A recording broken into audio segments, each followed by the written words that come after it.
আসসালামু আলাইকুম প্রিয় দর্শক। আজকে আমি আপনাদের জন্য নিয়ে এসেছি একটা বিশেষ মুহূর্ত, সোমপাপড়ি, আমাদের ছোটবেলার এক অমূল্য স্মৃতি। এক সময় ছিল যখন 2 টাকায় এক প্যাকেট সোমপাপড়ি কিনে আমরা কতটা খুশি হতাম। স্কুল ছুটি হলে বা মেলায় গেলে এই মিষ্টি কাগজের মতো মজাদার জিনিসটা খাওয়া ছিল একটা উৎসব। সেই 90 দশকের দিনগুলো। না ছিল স্মার্টফোন, না ছিল সোশ্যাল মিডিয়া। ছিল শুধু বন্ধু, মাঠ আর সেই ছোট ছোট খুশির মুহূর্ত। অনেক দিন হয়ে গেছে এই স্বাদ ভুলে গেছি। কিন্তু আজ, অনেক বছর পর আবার সেই স্বাদ ফিরে পেয়েছি। আমাদের এলাকার এক দাদা বানিয়ে দিলেন পুরনো দিনের মতো সোমপাপড়ি।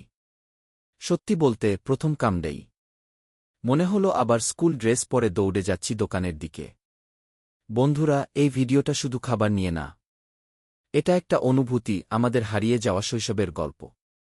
যদি তোমারও ছোটবেলায় সোমপাপড়ি নিয়ে কোনো স্মৃতি থাকে, অবশ্যই কমেন্টে লিখে জানিও। ভিডিওটা ভালো লাগলে একটা লাইক দিও।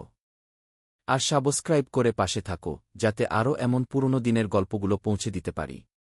সবাই আমার জন্য দোয়া কইরেন। আল্লাহ যেন আমাদের সেই সাদামাটা দিনগুলোর মতো ভালো থাকা ফিরিয়ে দেন। আল্লাহ হাফেজ।